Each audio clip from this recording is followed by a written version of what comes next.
Bonjour à toutes et à tous et bienvenue sur cette nouvelle vidéo de mon blog où aujourd'hui on va parler de graisse et d'hydrogène.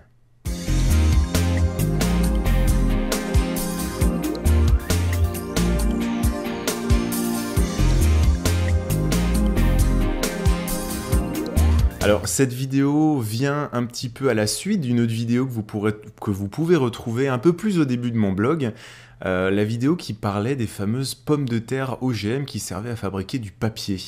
Bah là aujourd'hui, enfin à la suite de cette vidéo, vous avez été nombreux d'une à réagir et je vous en remercie, mais aussi à me dire au fil des discussions que vous ne saviez pas ce que c'était la matière grasse hydrogénée. Que ce soit sur Facebook, sur Twitter ou dans les réactions. Donc en gros, vous êtes beaucoup à ne pas savoir ce que vous mangez. Vous allez voir, c'est très simple. Et c'est quelque chose qu'on retrouve quasiment partout dans nos assiettes ou dans notre frigo ou même actuellement dans votre estomac. C'est très simple. Quand vous faites la cuisine, vous avez besoin de matière grasse. Ça peut être du beurre, ça peut être de la crème, ça peut être de l'huile d'olive, de l'huile de tournesol. Bref, vous avez besoin de matière grasse. Des œufs, de la farine, du bon lait, du délicieux cacao. Bon, jusque-là, tout le monde comprend. Tout le monde comprend à quoi ça sert. Et ben, l'agro-industriel, quand il va vouloir faire des préparations, à manger, des gâteaux, peu importe, il va avoir les mêmes besoins que vous. Il va avoir besoin de beurre, il va avoir besoin de crème, il va avoir besoin d'huile. Du délicieux cacao.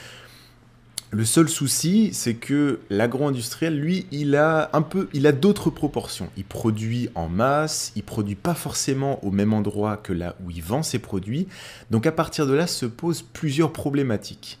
Il y a la problématique du transport. Si par exemple le produit n'est justement pas produit là où il va être vendu, un produit peut être fabriqué au fin fond de l'Allemagne ou de la Pologne et être vendu dans les étalages de votre petite supérette en France. Il va y avoir le problème des DLC et des DLP, les dates limites de consommation et les dates limites de péremption. Et il va aussi y avoir un problème de point de fusion. Alors, le point de fusion, qu'est-ce que c'est? Ça me rappelle la chimie en 5e. Le point de fusion, c'est tout simplement votre barre de chocolat, vous la mettez au soleil, elle fond. Voilà. Le point de fusion, c'est à partir de quel moment une matière passe de l'état solide à l'état liquide.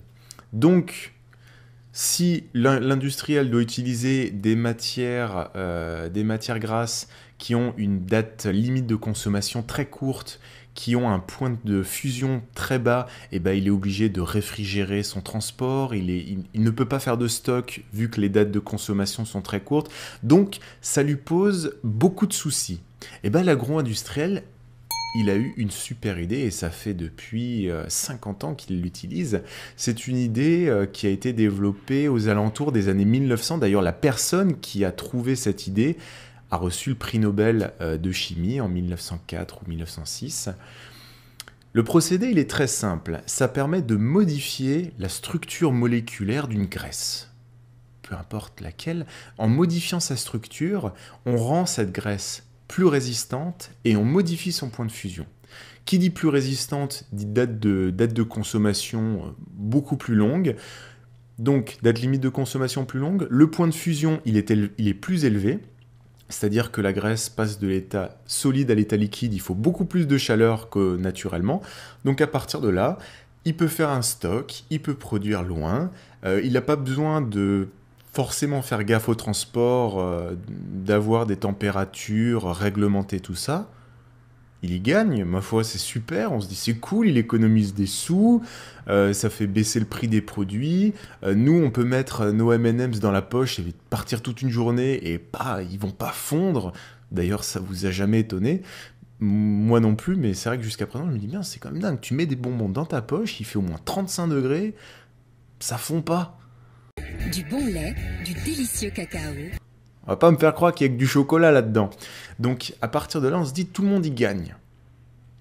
Mais le souci se situe au niveau de ce fameux procédé chimique qui vise à modifier la structure moléculaire d'une graisse. Le principe, il est très simple et c'est resté le même quasiment depuis les années 1900.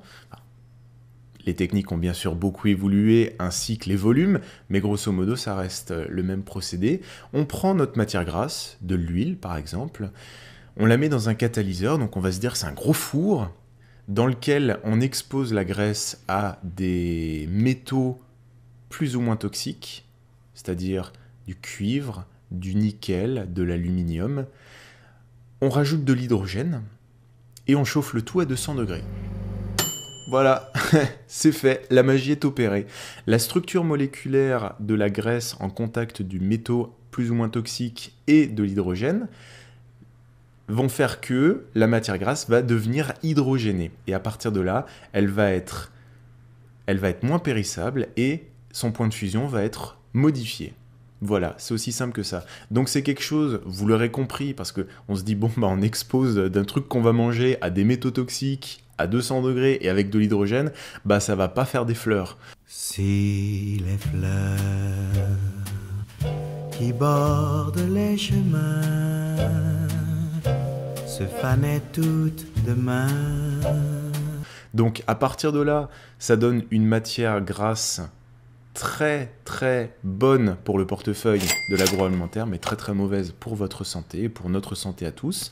Donc ça donne un truc bien cancérigène qu'on retrouve partout. On en retrouve dans des barres chocolatées de grandes marques qui coûtent quand même assez cher.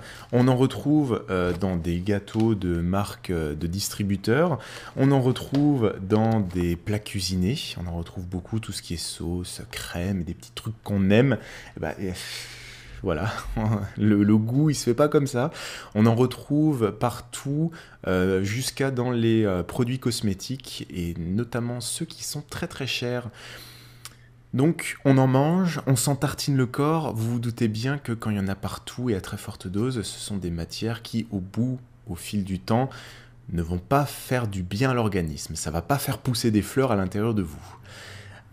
Donc à partir de là, c'est quelque chose qui a été pris en compte heureusement depuis ces quelques dernières années, qui commence à être interdit, notamment dans les cantines américaines, au Japon, et ça commence tout doucement en Europe.